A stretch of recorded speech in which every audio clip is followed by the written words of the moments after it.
देसी हेल्थ गुरु की तरफ से तमाम सामीन को अस्सलाम वालेकुम। और नाज़रीन, आज नए दिन के साथ अपने भाइयों की खिदमत में एक बहुत ही लाजवाब तिला का नुस्खा, मालिश का नुस्खा लेकर पेश हुआ हूँ। ये नाज़रीन आपके नफस की ना फरबी के लिए है ना मोटाई के लिए, बल्कि ये उन लोगों, उन हजरात के लिए जिनके नफस की बिल्कुल रगें सिकुड़ चुकी हैं, रगें बिल्कुल बंद हो चुकी हैं, ब्लॉकेज हो चुकी हैं, उनकी गर्दश बंद हो चुकी है, नफस में इंतशार का नामो निशान नहीं रहा। अगलामबाजी, मुश्तजनी की वजह से, आथरसी की वजह से अब बिल्कुल नफस का बेड़ा तबाह हो गया। तो ये नाज़रीन उनके लिए बहुत ही कीमती जवाहर का तोहफा लेकर पेश हुआ हूँ। ये तिला, ये मालिश नाज़रीन आप लगाएंगे अपने नफस के ऊपर, तो इससे आपके नफस के अंदर जो फासद मादे इकट्ठे हो गए हैं, जिनकी वजह से खून आपके नफस में नहीं पहुँच सकता, रगें ब्लॉकेज हैं, ये नाज़रीन उस फासद मादों को, फासद पानी को, फासद मवाद को आपके नफस में पेशाब वाली नाली के ज़रिए नाज़रीन ये खारिज कर देगा। और आपका नफस जैसे ही ये खारिज होगा, आपका नफस फिर से जान पकड़ जाएगा और उसमें खून गर्दिश करना शुरू हो जाएगा, और जनाब लंबाई और मोटाई में आपका नफस पहले वाली पोजीशन पर आ जाएगा।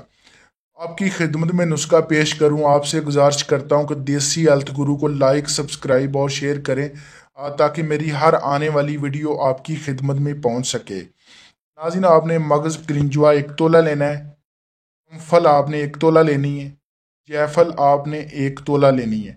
नाज़रीन, इन तमाम चीज़ों को आपने कूट छान के अच्छी तरह इनका बिल्कुल सुरमे की मनिंद आपने सफूफ बना लेना है।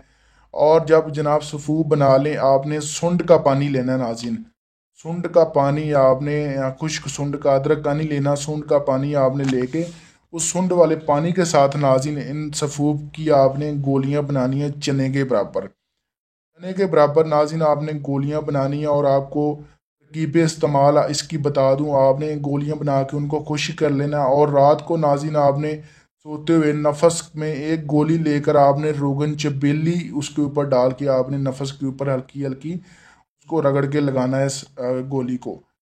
ये तकरीबन आपने नाज़रीन 3 या 4 दिन ये आपने नुस्खा इस्तेमाल करना। और हशफा और सेवन को आपने नाज़रीन बिल्कुल बचाना है। आपने जड़ के ऊपर ये चीज़ें गोली अप्लाई करनी है, जो आस्ता आस्ता आपने घसा के इसका मवाद और सफू आपके नफस के ऊपर लगता रहे। इससे नाज़रीन 3 4 दिन के आपके अंदर आपको पता चल जाए कि आपके नफस से फास्ट मादे और रतूबतें और गंदा पानी इस तरह निकल रहा है कि जैसे जनाब किसी गटर का पानी जा रहा हो, और आग जैसे किसी फूड़े से, फिंसी से पानी निकल जाता है। इस तरह आपका नफस जैसे गंदा मादा और फासद मादा आपके नफस से फारग होगा और साफ खून आपके नफस में गर्दिश करना शुरू कर, इससे आपके नफस में इंतशार, शहवत और लंबाई और बढ़ोतरी में बिल्कुल बहुत ज़्यादा वाज़ेह फ़र्क आएगा। इंशाल्लाह ये नुस्खा आप इस्तेमाल करेंगे, ऐसा फासद मादे खर्च करने वाला तिला ना आपने किसी को बताया होगा और ना किसी से आपने नाज़रीन सुना होगा। इसी के साथ आप भाइयों से इजाज़त चाहता हूँ। अल्लाह हाफ़िज़। अल्लाह